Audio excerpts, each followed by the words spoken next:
택함의 조건 이런 제목으로 함께 은혜를 나누겠습니다. 할렐루야. 이제 다 저를 보십시오. 오늘 함께 읽은 말씀은 천국 비유입니다. 마태복음에는 하나님 나라의 비유가 있고 천국 비유가 있습니다. 같은 거지만 약간 차이가 있습니다. 하나님 나라의 비유는 하나님이 왕이시냐, 이걸 우리에게 묻습니다. 천국 비유는 너는 하늘에 속한 자냐 아니면 땅에 속한 자냐, 너는 하나님에게 속한 자냐 아니면 세상에 속한 자냐, 너의 소속을 분명히 하라. 이것을 우리에게 질문하고 있습니다. 여러분은 하늘에 속한 자입니까? 대답해 보세요. 여러분은 하나님께 속한 자입니까? 크게 자신 있게 대답하세요. 하늘에 속한 자는 어떤 삶을 살까요? 하늘에 속한 자는 어떤 삶을 살까요? 오늘 비유의 말씀을 통하여 하나님에게 속한, 하늘에 속한 자의 삶이 어떤 삶인가를 함께 나누도록 하겠습니다. 할렐루야. 오늘 같이 읽은 말씀은 혼인잔치의 비유라고 불립니다. 어떤 나라에 왕이 있습니다. 그 왕에게는 아들이 있는데 아들이 결혼했습니다.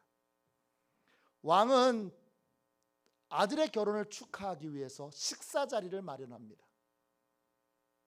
그리고 그 식사 자리에 왕이 아는 사람들을 초대합니다. 식사 자리에 참여했다는 건 왕의 절친이라는 뜻이고 아주 왕과 특별한 관계를 맺고 있는 사람이라는 뜻입니다. 왕은 식사 자리에 참여한 사람들을 다 친구라고 부릅니다. 12절 말씀 보세요. 마태복음 22장 12절입니다. 이르되 친구여 어찌하여 예복을 입지 않고 여기 들어왔느냐 하니 그가 아무 말도 못하거늘 그랬습니다. 친구라는 말은 헬라어로 헤타이로스입니다. 동료, 동지, 친구, 전우 이런 뜻입니다. 왕이 친구라고 부릅니다. 이건 무슨 뜻이냐? 나라를 함께 운영하는 국정의 동반자라는 뜻입니다. 왕의 식사 자리에 초대를 받았다는 건 너무나 영광스러운 일이고 너무나 기쁜 일입니다. 그래서 왕이 초대하면 사람들이 기쁨으로 참여할 줄 알았는데 사람들이 왕의 예상과 달리 이 핑계 저 핑계를 대고 왕의 초대를 거절합니다. 왜 거절할까요? 왕은 지금의 왕이 아니라 장차 하나님 나라의 왕이기 때문입니다. 아직은 세상 왕이 나라를 다스리고 있고 장차 오게 될 하나님 나라의 왕이 미리 아들의 잔치 자리에 초대를 한 것이기에 세상 왕만, 지금 왕만 무서워하고 두려워하는 사람을 세상 왕의 초대에만 영광으로 여기는 사람들은 그 하나님 나라의 왕의 초대를 거절합니다. 이것은 하나님 나라의 왕을 모욕하는 행동입니다.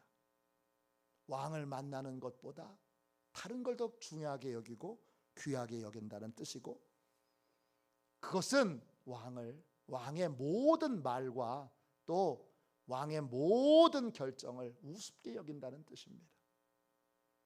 심지어 어떤 사람은 왕이 보낸 종들을 모욕하고 죽이기까지 합니다. 왕은 분노해서 군대를 보내요. 거절한 자, 모욕한 자를 다 진멸하여 죽입니다. 그런 다음에 종들을 다시 보내서 이렇게 말합니다. 식사 자리가 준비되었고 이제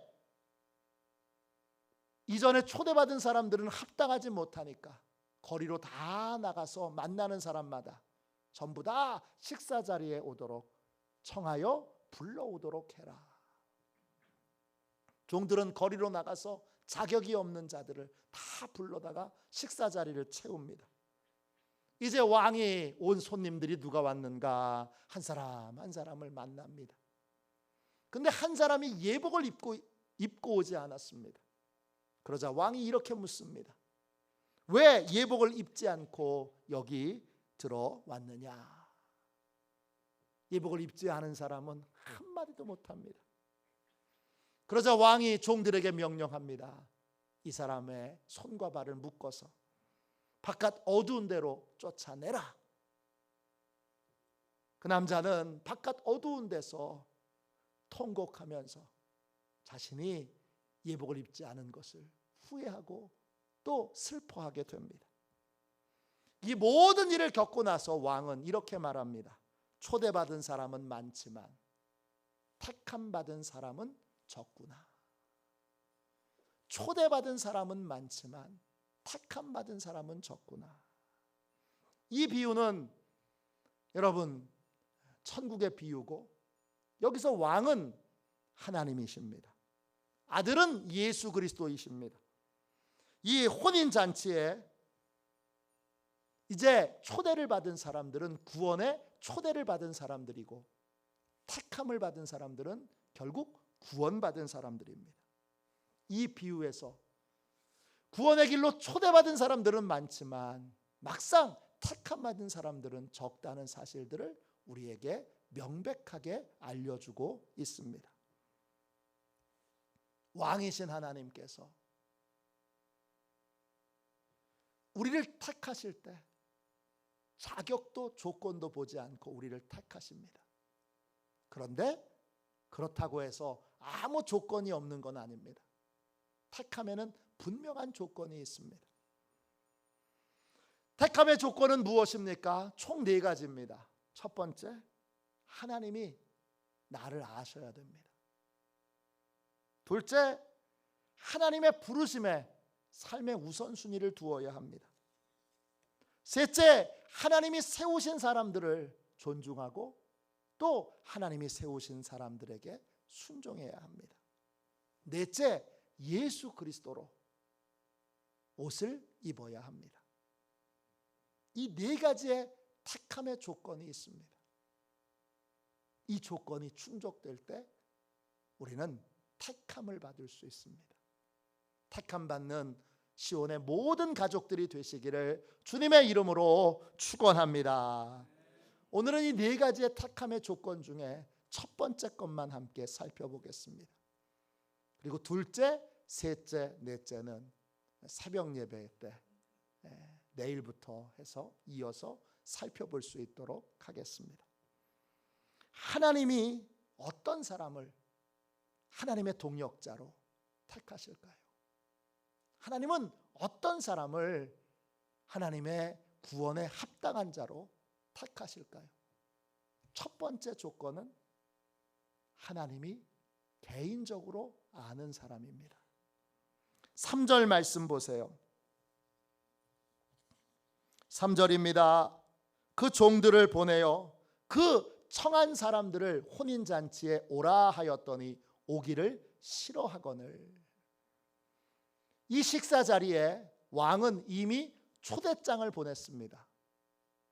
우리가 결혼 청첩장을 다 미리 받는 것처럼 초대장을 미리 보냈습니다.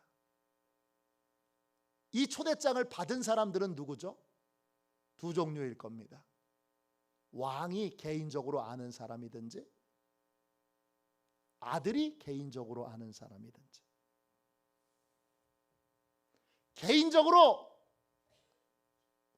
아는 사람에게, 친한 사람에게, 가까운 사람에게 초대장을 보냈을 것입니다. 이때 왕은 하나님입니다. 택함을 받으려면 내가 하나님이 어떤 분이신지 아는 것으로는 부족합니다. 뭐가 있어야 되느냐? 하나님이 나를 아셔야 됩니다. 하나님이 여러분을 아세요?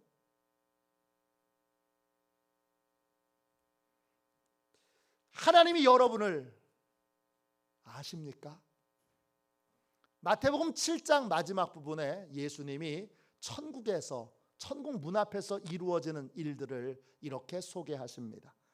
마태복음 7장 21절부터 23절까지 말씀입니다. 나더러 주여 주여 하는 자마다 다 천국에 들어갈 것이 아니요 다만 하늘에 계신 내 아버지의 뜻대로 행하는 자라야 들어가리라. 그날에 많은 사람이 나더러 이르되 주여 주여 우리가 주의 이름으로 선지자 노릇하며 주의 이름으로 귀신을 쫓아내며 주의 이름으로 많은 권능을 행하지 아니하였나이까 하리니 그때에 내가 그들에게 밝히 말하되 내가 너희를 도무지 알지 못하니 불법을 행하는 자들아 내게서 떠나가라 하리라. 천국 문 앞에서 나 예수님 잘 알아요, 나 예수님 잘 알아요, 나 예수님 잘 알아요 떠들던 사람들이 있습니다. 근데 예수님이 그들을 보시고 이렇게 말씀하십니다. 내가 도무지 너희를 알지 못하니 불법을 행하는 자들아 내게서 떠나가라. 사람들은 나 예수님 잘 알아요, 나 예수님 잘 알아요 했지만 예수님은 그들을 전혀 모른다고 그렇게 말씀하셨습니다. 이때 안다는 말은 헬라어로 기노스코입니다. 정보를 아는 게 아닙니다. 사실을 아는 게 아닙니다. 경험으로 체험하여 아는 겁니다. 같이 식사를 하고 같이 대화를 하고 같이 함께 고통을 겪고 그런 걸 통하여 저분이 저런 분이시구나 라고 아는 것이 기노스코입니다. 하나님을 안다. 그건 성경에 하나님이 이런 분이에요 라고 기록되어 있는 사실을 아는 것이 아닙니다. 예배당 안에서 아는 것이 아닙니다. 예배당 바깥에서 삶의 고통의 현장에서 하나님의 은혜를 입음으로 그 고통과 외로움과 상처와 또 질병과 인생의 여러 질고들을 겪으면서 거기서 하나님이 정말 살아계시는구나, 하나님이 정말 내 기도에 응답하시는구나, 하나님이 정말 기적을 행하실 수 있구나 라고 하는 걸 체험하게 되는 것, 그게 아는 겁니다. 그때 나도 하나님을 알게 되고 하나님도 나를 알게 됩니다. 하나님은 우리에게 은혜를 베풀어 주실 때, 기적을 행하실 때 우리를 기억하십니다. 마가복음 5장에 보면 12년 동안 혈류증을 앓던 여인이 나옵니다. 몰래 예수님 뒤에 가서 옷자락을 만졌는데 예수님이 뒤를 돌아보시면서 이렇게 물으십니다. 마가복음 5장 30절입니다. 예수께서 그 능력이 자기에게서 나간 줄을 곧 스스로 아시고 무리 가운데 돌이켜 말씀하시되 누가 내 옷에 손을 대었느냐 하시니, 수많은 사람들이 예수님의 옷에 손을 댔어요. 근데 믿음으로 손을 댄 사람은 그 여인 한 명이었고 그 여인에게 주님의 능력이 나갔습니다. 그러자 주님이 누군지 확인하십니다. 왜 확인하시죠? 기억하기 위해서고 비로소 개인적으로 내가 주님을 알고 주님이 나를 아는 관계가 맺어졌기 때문입니다. 우리는 인생에 수많은 어려움을 겪습니다. 그 어려운 일들은 주님을 만나기 위한 은혜의 통로입니다. 어려운 일 앞에서 어려워 힘들어 외로워 아파 말만 하지 말고 이번 기회에 주님을 만나야 되겠다, 주님을 알아야 되겠다 결심하고 주님께 기도하는 자리로 나오셔서 진심으로 부르짖어 기도해야 합니다. 할렐루야. 그럴 때 주님의 은혜가 임하게 되고 그 순간이 주님이 나를 아는 순간, 내가 주님을 아는 순간이 됩니다. 할렐루야. 그 순간이 여러분의 인생에 계속 있어야 합니다. 1994년 9월에 저는 대학원을 졸업하고 군대에 입대했습니다. 신병교육대에 입소하던 첫날 저는 훈련을 끝낼 자신이 없었습니다. 군생활 전체가 아니라 신병교육대에서 받는 6주의 훈련을 내가 잘 받을 수 있을까? 내가 참고 잘 견뎌낼 수 있을까? 자신이 없었습니다. 총을 쏜다든지 수류탄을 던진다든지 이건 매우 위험한 그러한 일입니다. 또 40km 행군을 해야 합니다.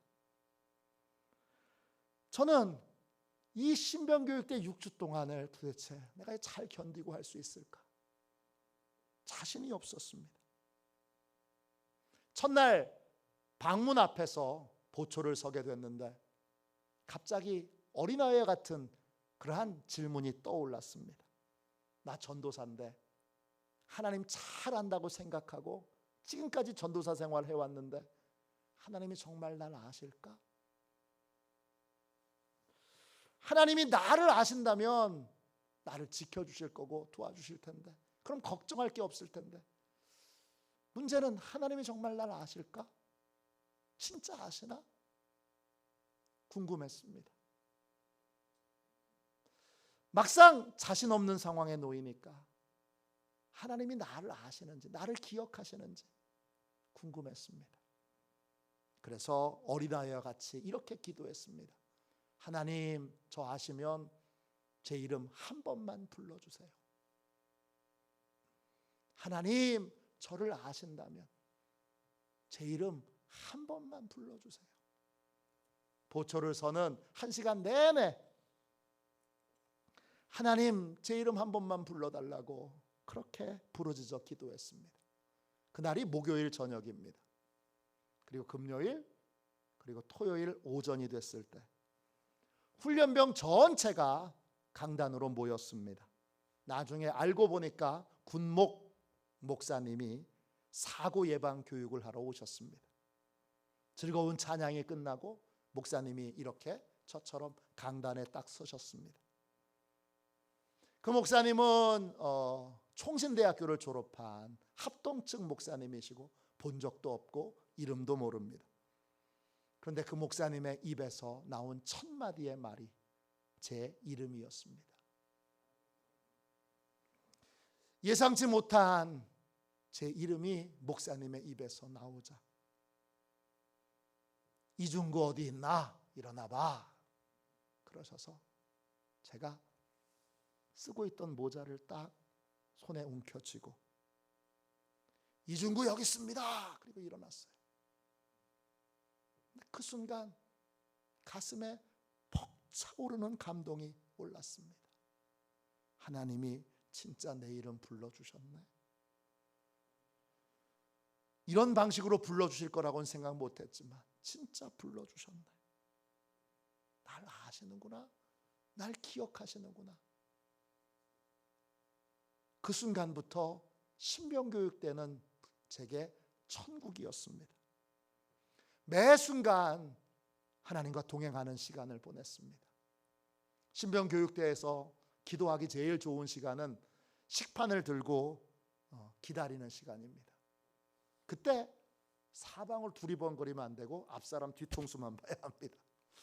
그럼 식판을 들고 앞사람 뒤통수를 보는데 짧게 걸릴 때는 10분, 길게 걸릴 때는 15분, 20분 동안 그 앞통수, 뒤통수만 보고 계속 바라봐야 합니다. 그때 아침 식사 시간에 오전 훈련을 위해서 기도하고 점심 식사할 때 오후 훈련을 위해서 기도하고 저녁 식사를 할 때 또 야간 훈련을 위해서 기도하고 또 잠자리에 들어서 딱 취침 이제 벨소리가 울리면, 나팔소리가 울리면 아무것도 못합니다. 누워서 하루 동안 감사한 것들 기도하고 내일 훈련에 조목조목을 놓고 또 아픈 병사들이 있으면 병사들을 위해서 기도했습니다. 그랬더니 하나님이 순간순간 역사하시고 순간순간 일하시는 게 보입니다. 그때부터 얼마나 행복하고 기뻤는지, 조금도 힘든 것 없이 행복함 그 자체로 신병교육대 생활을 마쳤고 군 생활도 너무나 행복한 시간을 보냈습니다. 얼마나 행복했느냐 하면 제가 몇 년 동안을 제가 군복무했던 그 교회를 몇 년 동안을 여름마다 방문했습니다. 사실은 요즘도 갑니다. 왜냐하면 그 신병교육대 교회가 신병교육대 바깥에 있습니다. 그래서 그냥 차 타고 그냥 들어가면 돼요. 물론 이제 그 부대가 통합돼서 제가 있었던 사단은 없어졌습니다. 그래도 그 교회는 여전히 남아 있어서 그 교회를 가을마다 목회교육 세미나라고 하는 우리 감리교회에서 하는 목사님을 교육하는 프로그램에 참석하게 되면 꼭 거기 가서 그 교회를 들립니다. 거기 가서 목사님도 뵙고 또 군종병도 있으면 통닭도 좀 사주고 어떤 때는 간식도 좀 주고, 그런 게 없으면 용돈을 주기도 하고, 또 사람을 만나지 못할 때는 조용히 기도하고 오기도 합니다. 저한테 그 군생활은 너무 행복한 시간이었어요. 이유는 하나예요. 하나님이 함께 동행하셨기 때문입니다. 하나님은 개인적으로 잘 아는 사람을 택하십니다. 언제가 잘 알게 되느냐? 고통스러운 순간에 하나님을 찾아와서 하나님의 은혜를 입는 순간, 기도 응답을 받는 순간, 기적을 맛보는 순간, 기적이 임할 때까지, 은혜가 임할 때까지, 응답이 임할 때까지 부르짖어 기도하면서 그렇게 믿음으로 하나님의 역사가 일어나기를 소망하며 기도했던 그 사람에게 하나님이 은혜가 임하고 응답이 임하는 그 순간이 바로 하나님이 그를 기억하는 순간입니다. 그렇게 되면 하나님이 아는 사람이 됩니다.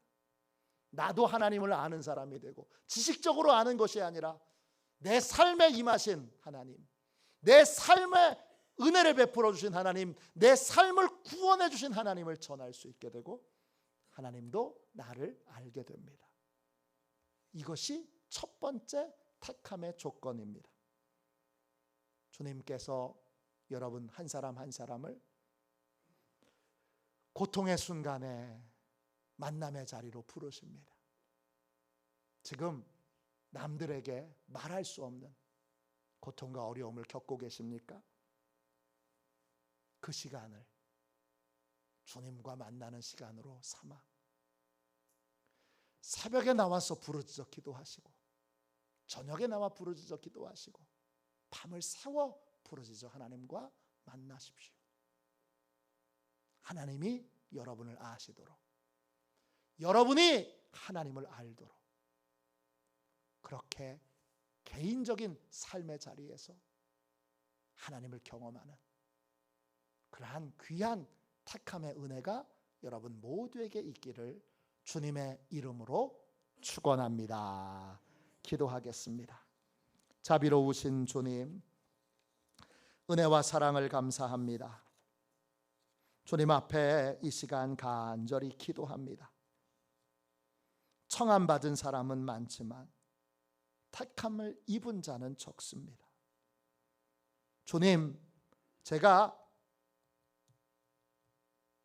주님을 이론적으로만 알고 삶의 자리에서는 만나지 못하는 그러한 어리석은 사람이 되지 않게 해주시고, 고통의 현장에서 주님을 초대함으로, 주님께 부르짖음으로 주님의 은혜를 체험하여 주님을 경험으로 아는, 체험으로 아는 그러한 복되고 귀한 하나님의 자녀들이 되게 하여 주옵소서. 예수님의 이름으로 기도합니다. 아멘.